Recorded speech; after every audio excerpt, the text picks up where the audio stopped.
Myself Dattatrey Ahe. I am the retired principal of Government IT. Basically, I am electrical engineer. I have been worked as an electrical engineer at Koyna Hydroelectric project for 2 years. 1 year at Chandrapur Thermal Power Station. Then after I joined to Government Technical College and worked as a lecturer for 13 years. Meanwhile, I appeared to the exams of Institution of Engineers and get the degree of AAMI. On that base, I get selected through MPSC as a principal and worked as a principal for 22 years and retired in August 2019. And this is my hobby to deliver motivational speeches to Indian youth. So today I am speaking on आत्मनिर्भरता, is self-reliance. आत्मनिर्भरता का मतलब मालूम है आपको क्या? आत्मनिर्भर बनना मीन्स क्या?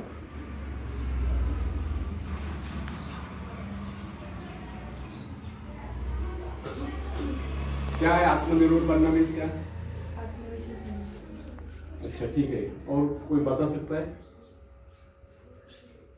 सेल्फ कॉन्फिडेंस, सेल्फ डिपेंडेंस बनना, इस पे उस पे निर्भर न रहकर स्वयं निर्भर बनना, इसे ही आत्मनिर्भरता कहते हैं।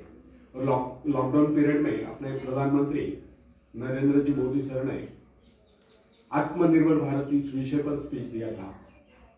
तो भारत आत्मनिर्भर कब बनेगा? जब कोई पैकेज डिक्लेयर करेंगे तब बनेगा क्या? नहीं, उसके लिए भारत के हर नागरिक को आत्मनिर्भर बनना पड़ेगा, तभी भारत देश आत्मनिर्भर बन सकता है। और इसी विषय पर मैं बोलने वाला हूं। तो फ्रेंड्स, आत्मनिर्भर बनने की क्षमता वास्तव में हर व्यक्ति में होती है, परंतु बहुत कम लोग ऐसे होते हैं जिन्हें अपने ऊपर विश्वास हो, दूसरों का सहारा आदत से बन जाती है। ये बात हमें कभी नहीं भूलनी चाहिए कि दूसरों के सहारे चलना तो बड़ा आसान है, किंतु इससे हमारी रही सही शक्ति क्षीण हो जाती है। मस्तिष्क और योग्यता, इनका जितना उपयोग किया जाएगा ये उतने बढ़ेंगे, इनका उतना ही विकास होगा। एक विडंबना है कि अपने आप कुछ करने की बात तो जैसे ही लोगों के मन में आती है।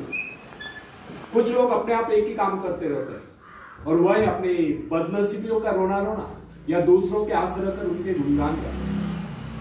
ऐसे लोग जिन्हें सदा दूसरों के ही बल पर विश्वास होता है, वे केवल पिछलगू की संज्ञा पाकर निंदा के पात्र बने रहते हैं। ऐसे लोग अपने आंतरिक शक्तियों का भी लाभ नहीं उठा पाते। फ्रेंड्स, यह न समझना आप यदि जन्मजात नेता नहीं है तो ऐसे रहोगे। जन्मजात कौन क्या होता है? कोई महान नहीं होता, कोई वैज्ञानिक नहीं होता, बल्कि एक अबोध बालक जन्म के बाद अपने में ऐसी शक्ति पैदा करता है जिसके सहारे वो अपने व्यक्तित्व की एक अलग पहचान बना लेता है। इतिहास में ऐसे बहुत से लोग हुए जिनमें नेतृत्व करने की योग्यता नहीं थी, फिर भी वे अपने प्रयत्नों से, अपने परिश्रम से अपने योग्यताओं का विकास करके महान नेता बने। नेता वही होता है जो किसी पर निर्भर न हो, जिसमें नेतृत्व करने की क्षमता हो, जो दूसरों के विचारों का सहारा लेना आवश्यक न समझता, उसमें स्वयं सोचने और अपने कार्यक्रमों को स्वयं निर्धारित या कार्यान्वित करने की क्षमता हो। लोगों की संख्या बढ़ाकर भीड़ के बीच में चलना तो कोई बड़ी बात नहीं। बड़ी बात तो यह है कि लोगों के दिलों में अपना स्थान बना जाए, चाहे लोगों की संख्या कितनी कम क्यों न हो। ऐसे लोग वही होते हैं जो आत्मविकास करके शक्तिशाली हो चुके हैं। ऐसे लोग अपने भाग्य को बदल देते हैं, अपने साथ साथ दूसरों का भी भाग्य बदल देते हैं। फ्रेंड्स, आज के युग की विडंबना यह है कि हर कोई किसी न किसी का सहारा ढूंढते नजर आता है। किसी को अपने धन का सहारा लेना पड़ता है तो किसी को अपने मित्र का, कुछ तो अपने वंश पर ही फूले नहीं समाते। ऐसे तो बहुत कम लोग होते हैं जिन्हें अपने ऊपर पूरा विश्वास हो।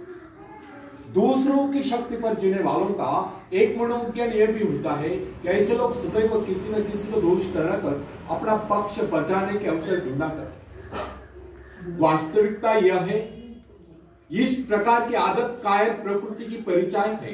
आत्मनिर्भर बने या आत्मनिर्भर बनने की आदत डालिए। आदत का आरंभ उस समय होता है जब एक बच्चे को उसका पिता कोई विशेष कार्य करने को कहता है तब वो संतुष्ट नहीं होता, लेकिन जब वो अपने ढंग से उसी कार्य को करता है और उसे पूरा करने के लिए संघर्ष कर विजय प्राप्त करता है तो उसके चेहरे पर खुशियों की लहरें थिरकती नजर आती है। इस प्रकार की विजय की भावना उस बालक को शक्तिशाली बनने का एहसास दिलाती है। फ्रेंड्स, स्कूल की शिक्षा या कॉलेज की शिक्षा केवल व्यक्ति की व्यवहार कुशलता और योग्यताओं की रुचि नहीं होती। यह तो व्यक्ति के हाथ में औजार थमा देती है। इस औजार का सही इस्तेमाल करना आदमी को स्वयं ही सीखना पड़ता है। हेनरी वार्ड बीचर अपने समय का एक महान विचारक अपने बारे में कथा सुनाया करता था। जब मैं बच्चा था तब मुझे किसी तरह से आत्मविश्वास की शिक्षा दी थी। मुझे ब्लैक बोर्ड के पास भेजा जाता। मुझमें शंका और संदेह होने का रोग था। मेरे टीचर मुझे बार बार कहते इस पाठ को अवश्य पढ़ लेना। उनके स्वर में काफी क्रोध हुआ करता था। हमें केवल प्रश्नों के उत्तर चाहिए। यद्यपि उन शिक्षकों का यह व्यवहार कठोर ही प्रतीत होता, किंतु इतने सारे बच्चों को सीधी राह पर लाने के लिए उनका यह व्यवहार उचित ही था। और इस व्यवहार का नतीजा था कि 1 मास से भी कम समय में विदिन ए मंथ मैं उन सभी सवालों के जवाब निकलने लगा जो मुझे सबसे कठिन लगते थे। एक दिन मुझे ब्लैक बोर्ड पर एक सवाल हल करने को कहा। जैसे मैंने सवाल कॉल किया, टीचर बड़े कठोर अंदाज में बोले बिल्कुल गलत। और मेरे पश्चात उन्होंने किसी दूसरे छात्र को बुलाकर उसी सवाल कॉल करने को कहा।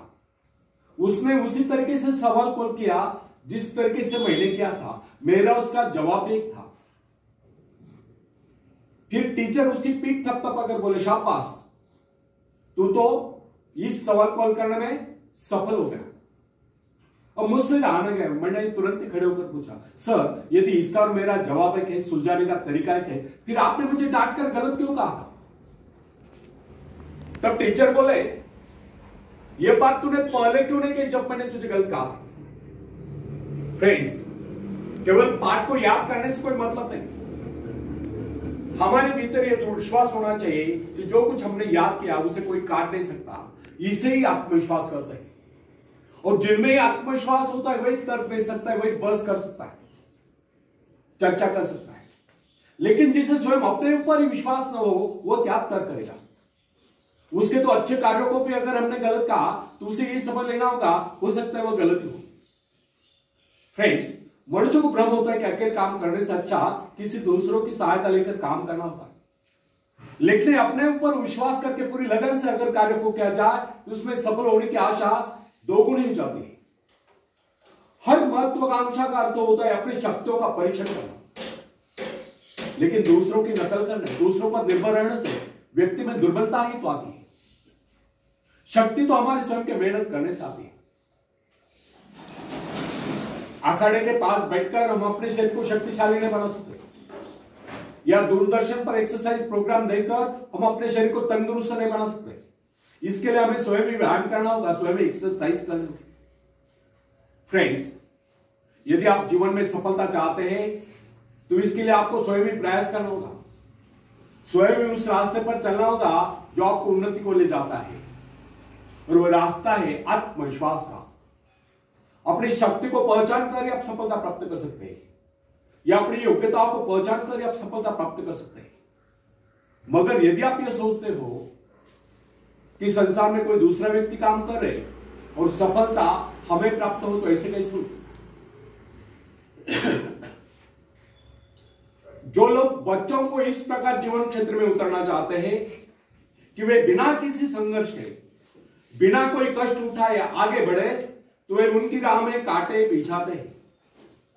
संतान को ऐसा बनाना है कि वह किसी भी प्रकार के संघर्ष का सामना करने में अयोग्य हो, तो इसका सीधा अर्थ यह हुआ कि वे लोग अपने संतान का भविष्य शुरू से बिगाड़ रहे। संतान को सुख और ऐश के झूले में झुलाने वाले मां बाप संतान के सबसे बड़े दुश्मन होते हैं। दूसरों की तो छोड़ो, उसे स्वयं को पहचाने की जहमत या स्वयं को पहचाने के कष्ट भी उठाने नहीं देते। बच्चों को भी समझना चाहिए, स्वर्ग जाने के इच्छुक को स्वयं ही मरना पड़ता है। स्वर्ग वही जाएगा जो मरेगा, दूसरा कोई नहीं जा सकता। इसी प्रकार जीवन का सच्चा आनंद वही पाएगा जो अपनी आत्मा की शक्ति को पहचानेगा। फ्रेंड्स, यदि आप किसी कार्य में कामयाबी चाहते हो तो उसके पीछे अपनी पूरी शक्ति लगा देना। नवयुवकों का या नवयुवतियों का स्वभाव होता है सड़ना, सीखना, अनुसरण करना। लेकिन अगर उनके अभिभावकों द्वारा या मां बाप के द्वारा बचपन से सारे इशारा देकर उन्हें जीवन संघर्ष के लिए हतोत्साहित किया गया हो, निराश किया गया हो, तो इसका परिणाम यह निकलता है कि वे अकेले चलना ही भूल जाते हैं। उनकी हालत बैसा के ऊपर चलने वाली हो जाती है। फिर तमाम उम्र वे बिना किसी सहारे के चल ही नहीं पाते। इसलिए फ्रेंड्स, यदि जीवन में कुछ करना चाहते हो, कुछ बनना चाहते हो, तो अपनी सहायता स्वयं करें। किसी की सिफारिश या प्रभाव से आगे बढ़ने के प्रयत्न आपके भविष्य को नष्ट कर देते।